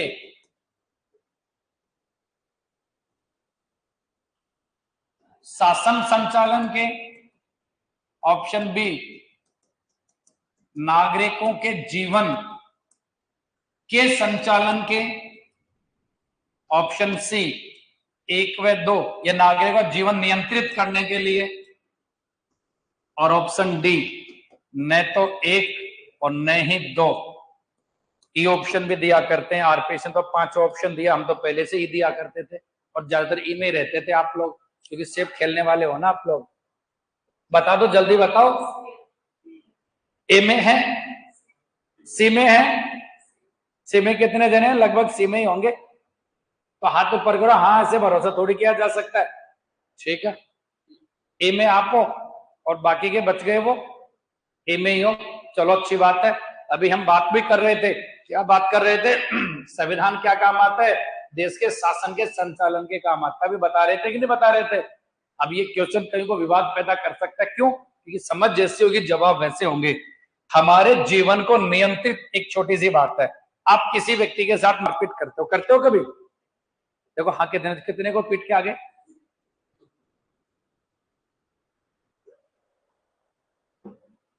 पीटा है किसी को, क्या पीटा होगा, खा गए होगे और तो क्या करेंगे। चलो कोई बात ना, किसी के व्यवहार को नियंत्रित किया जाए, मारपीट हो गई, कुछ भी हो गया, ऊंच नीच हो गई, तो पुलिस में जाते कि नहीं जाते, सजा मिलती कि नहीं मिलती, लाइफ कंट्रोल हुई कि नहीं हुई, वो सजा संविधान के धाराओं के अनुसार मिली कि नहीं मिली। अरे झूठ मत बोलो, नहीं मिली, हाँ क्यों कर रहे हो, वो मिली आईपीसी की धाराओं के अनुसार, ऐसे हाँ करते रहते हो। आपने सुनाओ किसी कैदी को 14 साल की सजा मिली, इतना ये जुर्माना हुआ, संविधान की धाराओं के अनुसार थोड़ी दिया जाता है, आईपीसी की धाराओं के अनुसार दिया जाता है। आप तो हाँ करे जाते हो, हाँ हाँ हाँ, समझ गए ना बात। तो हमारे लाइफ को कंट्रोल करने के लिए क्या है, समझना, थोड़ी सी बात है। आईपीसी तो ब्रिटिश जमाने से चली आ रही है। अरे हाँ, पेनल कोड तो ब्रिटिश जमाने चला रहा है कि नहीं चला रहा। स्वतंत्रता सेनानी पेनल कोड की मांग थोड़ी कर रहे थे, मांग कर रहे थे हमारा देश का शासन हमारे अनुसार चलाओ, हमारी मर्जी जानो, हमें भी सरकार में शामिल करो। सही बात है कि नहीं है। तो संविधान के निर्माण की मांगे हो रही थी कि देश का शासन जो चल रहा है ना, उसमें हमारी भागीदारी भी सुनिश्चित करो, करो कि नहीं करो। तो संविधान मूल रूप से देश के शासन के संचालन के काम आता है। संविधान नागरिक जीवन को अच्छा बनाता है, नियंत्रित तो आईपीसी के द्वारा होता है कि नहीं होता। भाई आप हमें मूल अधिकार है, छोटा सा उदाहरण दो, है या नहीं है। मेरे को बोलने की स्वतंत्रता है, आपको भी है, सबको है कि नहीं है। तो हमें एक अच्छा जीवन जीने के लिए दिया कि नहीं दिया। लेकिन जब हमारी बोलने की स्वतंत्रता में कोई बाधा उत्पन्न करेगा तो उसके लिए तो न्यायालय तो है कि नहीं है, सजा न्यायालय देगा कि नहीं देगा। और जो सजा सुनाएगा वो आईपीसी के तहत तो सुनाएगा ना, संविधान में अनुच्छेद के तहत थोड़ी सुनाएगा कि इसका करने पे इतना हो गया। तो दोनों बात समझ में आई या नहीं आई। हाँ हाँ कर लो फिर भूल जाना। तो इस तरीके से हम पढ़ रहे थे क्या, इसको समझने के लिए सबसे पहले किसको पढ़ेंगे, और पढ़ा भी हमने बेसिक, कहानी सुनी भी। इसको ढंग से समझने के लिए ये काम करेंगे, हम करेंगे कि नहीं करेंगे। सही बात है। अब ये काम करेंगे। अब ये जो संविधान है, काम क्या आता है, देश के शासन का संचालन करने के लिए। और शासन का संचालन कौन करती है, सरकार करती है। जोश आ गया आपकी बार को, भारत माता की। तो सरकार करती कि नहीं करती है, ठीक है शाबाश। अब ये सरकार में कौन कौन शामिल होता है, हमारे देश में सरकार के कितने स्तर हैं, ये हम इसका व्यावहारिक रूप पढ़ेंगे, ठीक है ना। अब सरकार की बात करें हम लोग, तो सरकार में हमारे देश में सरकार के स्तर कितने हैं, 3 है कि नहीं है। एक तो कौन सी है, संघ सरकार है सर, जिसे यूनियन गवर्नमेंट बोला जाता है। एक कौन सी है, राज्य सरकार है साहब, जिसे स्टेट गवर्नमेंट बोला जाता है। और एक कौन सी है, स्थानीय स्वशासन। एक दिन एक बच्चे ने पूछ लिया साहब, बोले इसको स्वशासन क्यों बोलते हैं, बाकी को तो नहीं बोल रहे। तो मैंने बोला, मैंने कहा हम विद्वान लोगों से पूछ के आएंगे, कि विद्वान लोग सुबह सुबह आते हैं, दिन में तो कम विद्वान मिलते हैं। आपकी प्रशंसा की है मैंने कि मास्टर लोग हैं सब्जेक्ट के, तो आप सोच के बताओगे या तुरंत बताओगे, सोच के बता देना। बताने को तुम अभी बता दूंगा, लेकिन आपसे भी तो जाने है ना, फिर उसको जवाब तो देख के आ गया था मैं कि यहाँ स्वशासन क्यों कहा, यहाँ सरकार क्यों कही, ठीक है ना, बताइए। तो हमारे देश में सरकार के कितने स्तर हो गए, ठीक है, वेरी गुड। संघ सरकार हो गई, राज्य सरकार हो गई, और स्थानीय स्वशासन हो गई। और ये जो स्थानीय स्वशासन है ना, इसको 2 भागों में बांटा जाता है, सुना होगा आपने। एक होता है ग्रामीण स्थानीय स्वशासन, होता कि नहीं होता। और एक होता है शहरी या नगरीय स्थानीय स्वशासन। सही बात या गलत बात। इस ग्रामीण को ही क्या कहा जाता है,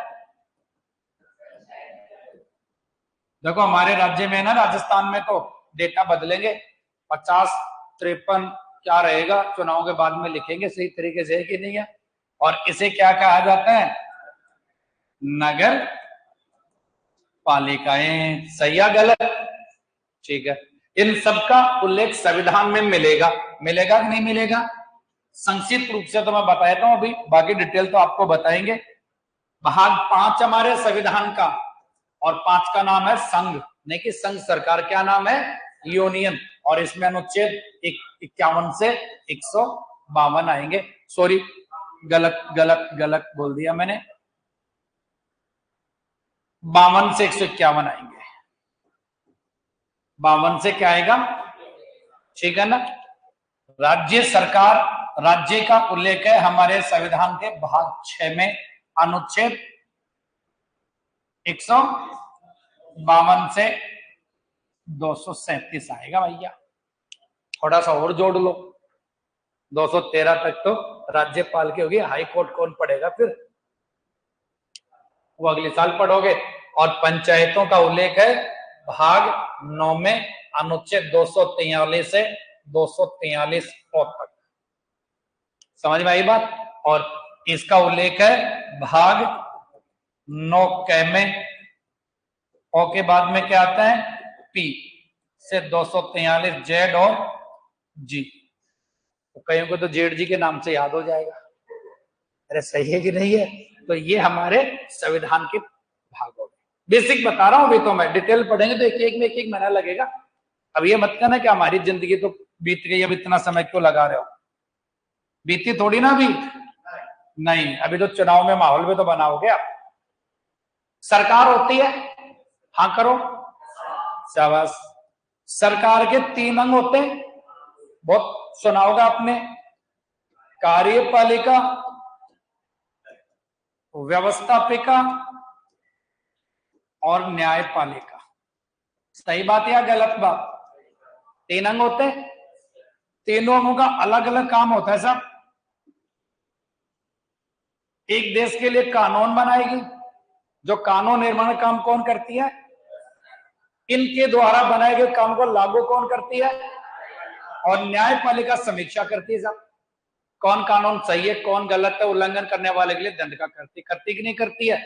तो कानून बनाने वाली संस्था व्यवस्थापिका है कि नहीं है, और व्यवस्थापिका को ही केंद्र में क्या कहा जाता है, संसद कहा जाता है।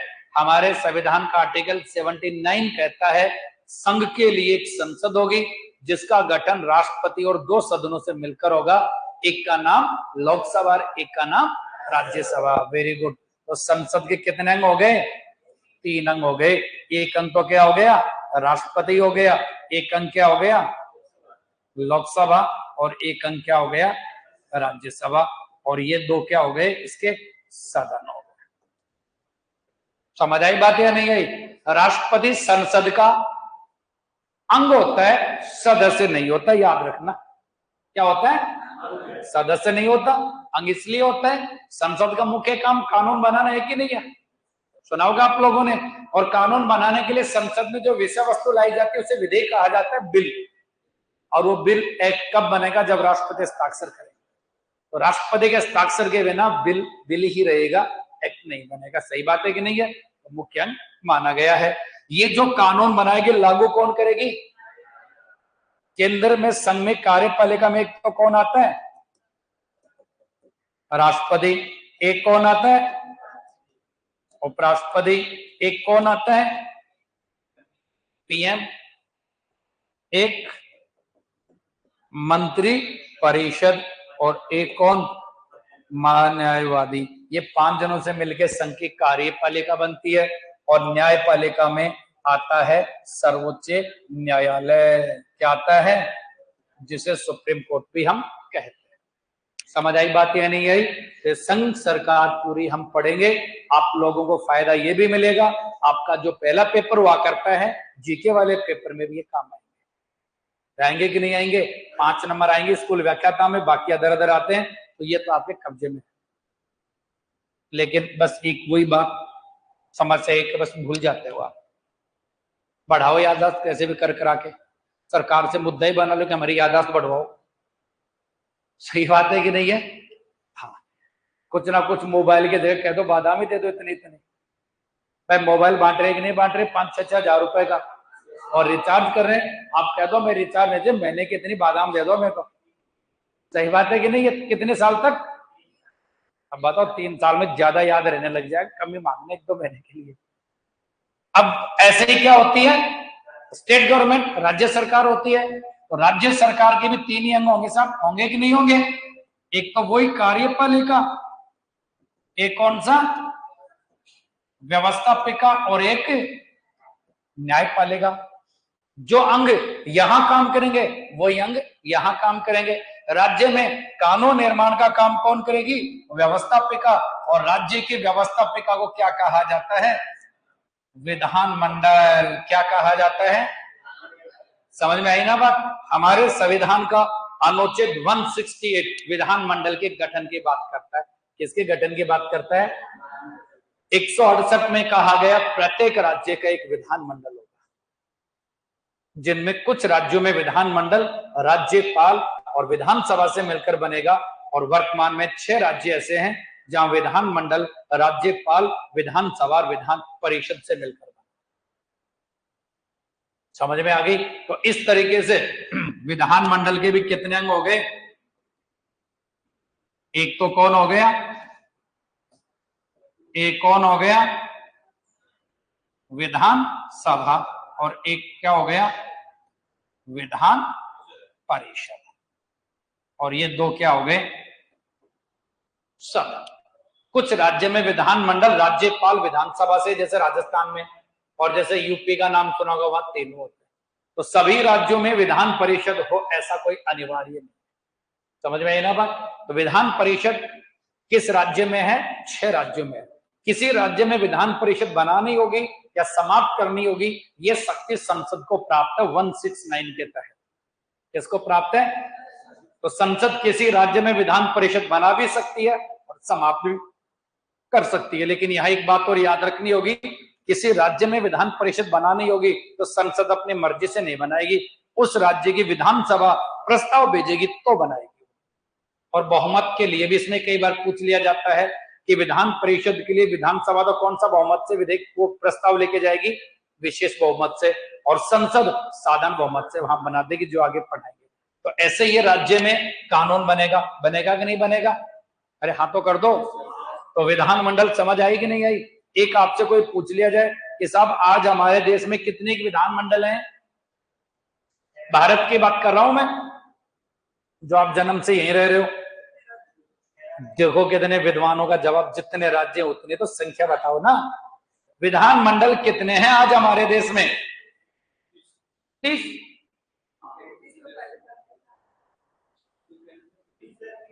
30 है। 30 कैसे कैसे? 3 नहीं है, 2 है। 3 है, 28 तो राज्य है। आज तो 28 राज्य है कि नहीं है? और संघ राज्य क्षेत्र तो 8 है, लेकिन उनमें 3 संघ राज्य क्षेत्र ऐसे हैं जहां कानून निर्मात्री संस्था है। वो 3 संघ राज्य क्षेत्रों का नाम, एक का नाम क्या है? दिल्ली शाबाश, एक का पुडुचेरी या पौंडीचेरी, और एक जे जम्मू कश्मीर। समझ में एक बात नहीं आई? तो थोड़ा ध्यान रखा करो, ठीक है ना? और इसके द्वारा बनाए गए कानून लागू कौन करेगी? कार्यपालिका में एक तो कौन हो गया? एक कौन हो गया? एक कौन हो गया? सीएम, एक मंत्री परिषद, और एक महाधिवक्ता, एडवोकेट जनरल जिसे कहा जाता है, ठीक है ना? और राज्य की जो न्यायपालिका ना, उसमें एक तो हाई कोर्ट होता है, और एक क्या होता है? अधीनस्थ न्यायालय, सबऑर्डिनेट कोर्ट जिसे कहा जाता है, ठीक है ना? ये राज्य सरकार कंप्लीट आपको पढ़ाएंगे डिटेल रूप से। यहाँ तो चार्ट बनाया है। और पंचायती राज के हमारे राजस्थान में 3 स्तर हैं। एक स्तर पे क्या होती है? ग्राम पंचायत, मध्यम स्तर पर पंचायत समिति, और उच्च स्तर पर जिला परिषद है। ठीक बात है कि नहीं है? इसी तरीके से नगरीय शासन के भी 3 स्तर होते हैं। छोटे शहरों में नगर पालिका है, मध्यम शहरों में नगर परिषद है, और बड़े शहरों में नगर निगम है। समझ में आई बात या नहीं आई? तो ये सारी की सारी क्या हो गई? हमारी सरकार हो गई। सरकार हो गई कि नहीं होगी? राज्य व्यवस्था में 2 बातें हमने बताई, एक संविधान और दूसरी शासन प्रणाली। संविधान में क्या पढ़ेंगे? आइडिया लग गया। शासन प्रणाली में क्या पढ़ेंगे? आइडिया लग गया। समझ में आई बात ही नहीं? इसके अलावा और भी कुछ आते हैं। क्या आती है इसमें? जैसे कुछ एग्जाम्स में आपके आयोग वगैरह आ जाते हैं। क्या आ जाते हैं? आयोग वगैरह सुना होगा आप लोगों ने। आयोग की बात भी हम करेंगे ना, तो उसमें भी आपको बताएंगे। जैसे निकाय होती है, बॉडी होती है, और निकाय भी दो टाइप के, यानी मूल रूप से 3 टाइप के बोले जाते हैं। कितने टाइप के हो जाते हैं?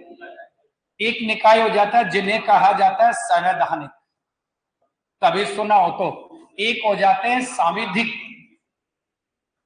और एक गैर संवैधानिक। क्या होता है, थोड़ा सा मैं उदाहरण देके बताता हूं, आपके समझ में आ जाएगा। कुछ आयोग, कुछ निकाय, कुछ बॉडी ऐसे होती जिनका उल्लेख संविधान में किया गया, कॉन्स्टिट्यूशनल बॉडी जिन्हें कहा जाता है। यूपीएससी, आरपीएससी, निर्वाचन आयोग, वित्त आयोग, ये कैसी है? सीएजी, ये कैसी बॉडी होगी? संवैधानिक। समझ में आई बात या नहीं आई? ये सारी, तो ये कैसा हो गया? संवैधानिक निकाय हो गया। दूसरा हो जाता है सांविधिक स्टैट्यूटरी बॉडी जिन्हें कहा जाता है, यानी ऐसी संस्थाएं जिनकी स्थापना संसदीय कानून के द्वारा, संसदीय विधि के द्वारा, जैसे मानवाधिकार आयोग, ह्यूमन राइट कमीशन हो गया कि नहीं हो गया? मानवाधिकार आयोग के अलावा भी सूचना आयोग, महिला आयोग, केंद्रीय सतर्कता आयोग, बहुत से आयोग है जो केंद्रीय सूचना, राज्य सूचना आयोग, ये सारे कैसे हो गए? ये हो गए सांविधिक वाले। और एक कुछ ऐसे हैं जो न तो ये है न ये है, मतलब न तो संविधान के द्वारा स्थापित किए गए और न ही संसदीय विधि के द्वारा स्थापित किए गए, जैसे नीति आयोग। अरे सुना होगा ना, तो नीति आयोग कार्यपालिका आदेश के द्वारा स्थापित है। एनडीसी, राष्ट्रीय विकास परिषद, सुना कि नहीं सुना? तो ये भी आपके एग्जाम्स में आ जाते हैं, भारतीय शासन व राज्य व्यवस्था वाले पोर्शन में। इसके अलावा पॉलिटिकल पार्टीज आ जाते हैं। पॉलिटिकल पार्टीज के साथ जुड़ जाता है मतदान व्यवहार, मतदान कानून। भारतीय राजनीति गतिशीलता आ जाती है। गतिशीलता मतलब हमारी पॉलिटी है, हमारी जो राजनीति है, इसको कौन कौन से कारक प्रभावित करते हैं, समय के अनुसार बदलता रहता है कि नहीं बदलता रहता है। मतदाताओं के व्यवहार को प्रभावित करने वाले कारक कौन से हैं, तो ये व्यवहारिक टॉपिक है, लेकिन मेजर पोर्शन ये आ जाता है। बाकी सोशल मोमेंट्स आ जाते हैं, नव सामाजिक आंदोलन हो जाते हैं, होते कि नहीं होते? भाई समाज में वर्ग रहते कि नहीं रहते? सब अपने हितों के लिए मांग करते कि नहीं करते? आजादी से पहले मांग उठती आई है। अंबेडकर साहब ने महाड़ आंदोलन किया था कि नहीं किया था? भाई दलितों की हितों की सुरक्षा के लिए किया कि नहीं किया? कोई गोरक्षा के लिए करता है, करता कि नहीं करता? कोई शराबबंदी के लिए करता है, कोई पर्यावरण के लिए करता है। तो ये क्या है? सोशल मोमेंट हो गए कि नहीं हो गए? तो ये आपको पढ़ाए जाएंगे। तो ये आईजीपी का पोर्शन है बेसिक, लेकिन मेन तो ये जो मैंने चार्ट बनाया ये है मेन खेल। तो बाकी तो टॉपिक तो चाहे 3 लाइन का एक टॉपिक दे दो, लेकिन सवाल ये भी तो है ना उससे क्वेश्चन आए कि नहीं आए। और कुछ सवाल ऐसे हैं जो व्यवहारिक भी कर सकते हो। आज आप नहीं भी पढ़ोगे ना, अगर थोड़ा सा आपको अनुभव है, तो मतदाता के व्यवहार को प्रभावित करने वाले कारक हैं, बिना पढ़े भी आप जानते हो। राजस्थान में चुनाव होने वाले, चुनाव होंगे कि नहीं होंगे? आपके मतदान व्यवहार को कौन कौन से कारक प्रभावित करेंगे आपको नहीं पता। जाति भी कर देते, आपके बिरादरी का उम्मीदवार होगा तो प्रभावित होंगे कि नहीं होंगे? सब आपके क्षेत्र का प्रभावित हो गए, कोई पैसा देके प्रभावित कर देता है। मुख्यमंत्री ने चिरंजीवी योजनाएं घोषणाएं कर करके क्या किया है? मतदाता के व्यवहार को प्रभावित किया कि नहीं किया? और आचार संहिता में यही तो रोक लगाई जाती है कि ऐसा कोई कार्य नहीं किया जाए जो मतदाता को डायरेक्ट रूप से इंपैक्ट करे, इनडायरेक्ट रूप से इंपैक्ट करे, तो उसके व्यवहार बदले। इसीलिए सारे पोस्टर हटाए कि नहीं हटाए? तो ये सारा आईजीपी के तहत हम पढ़ाएंगे, विस्तृत रूप से हम पढ़ाएंगे। बस आप थोड़ा सा योगदान दो ईमानदारी से, और दूसरा योगदान दो याददाश्त बढ़ाने का, क्योंकि बार बार पढ़ोगे एग्जाम पास कब होगी? जब आपको याद होगा। ठीक है ना? अरे हाँ तो कर दो। तो कुछ कहानी समझ में आई? लिखोगे तो नहीं, वैसे समझ दिमाग में छाप दी होगी। आप तो बड़े लोग हो, विद्वान लोग हो, तो सुनते दिमाग में छप जाता है आपका। तो बोर्ड से छापो तो छाप लेना इसमें, और दिमाग में छप गई उसके तो बात ही क्या है। तो हमारा पढ़ाने का तरीका ऐसा ही रहेगा, बस आप अपना तरीका थोड़ा सा सुधार लोगे तो भरोसा रखो एग्जाम पास कर ही दोगे आप। एग्जाम पास हो या ना हो, कुछ तो सीख ही जाओगे। सही बात है कि नहीं है? ऐसे हमारी क्लास कंटिन्यू हम चलाएंगे। ठीक है, धन्यवाद आपको।